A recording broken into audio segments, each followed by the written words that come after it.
एक बड़ी खबर हिमाचल प्रदेश से, जिसने सनसनी मचा दी है।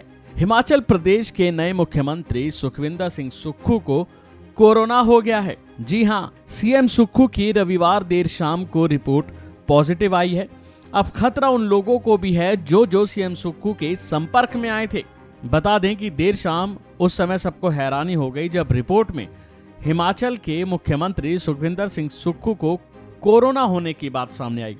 इस बारे में बताया गया कि सुखविंदर सिंह सुक्खू को कोरोना हो गया है। सीएम सुक्खू की रविवार देर शाम ये रिपोर्ट आई थी, जिसमें वह कोरोना पॉजिटिव पाए गए थे। सीएम सुक्खू अभी दिल्ली में हैं और आज उन्हें वापस शिमला लौटना था, लेकिन कोरोना होने के कारण अब वह 3 दिन तक हिमाचल सदन में ही क्वारंटीन रहेंगे। माना जा रहा है कि अब हिमाचल प्रदेश के कैबिनेट विस्तार में भी थोड़ी देर हो सकती है, क्योंकि सुक्खू अभी फिलहाल दिल्ली में ही हैं और हिमाचल जाने में अभी टाइम लगेगा।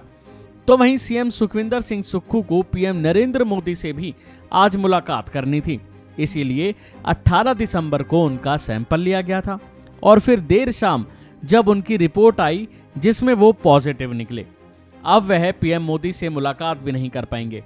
इससे पहले 16 दिसंबर को सीएम सुखविंदर सिंह सुक्खू कांग्रेस के 40 विधायकों समेत भारत जोड़ो यात्रा में शामिल हुए थे।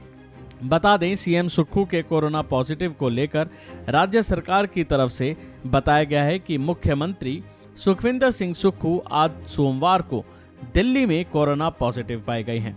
सीएम सुक्खू का दिल्ली में पीएम नरेंद्र मोदी से मिलने का कार्यक्रम था, जो कि अब रोक दिया गया है। सीएम में लक्षण नहीं है और एहतियात के तौर पर उन्होंने खुद को क्वारंटीन कर लिया है और उनके सभी कार्यक्रम फिलहाल स्थगित कर दिए हैं। इससे पहले की बात बताएं तो सीएम सुखविंदर सिंह सुक्खू ने हिमाचल को लेकर बयान दिया था कि हिमाचल प्रदेश कांग्रेस के भीतर कोई भी अंतर्कलह नहीं है और संघर्ष केवल मुख्यमंत्री पद के लिए था, क्योंकि 3 से 4 उम्मीदवार इसके लिए दावेदार थे। अगर कुछ गलत होता तो प्रदेश में राजस्थान जैसे हालात होते। उन्होंने जोर देकर कहा कि राज्य में कांग्रेस का कोई भी विधायक बीजेपी में नहीं जाएगा। कोई भी ऐसा विधायक नहीं है जो जाके बीजेपी का दामन थामे। अब उनसे मंत्रिमंडल के विस्तार के बारे में जब सवाल किया गया तो उन्होंने कहा कि ये जल्द ही होगा। उन्होंने कुछ विधायकों की ओर से मंत्री पद के लिए पैरवी करने की खबरों का भी खंडन किया।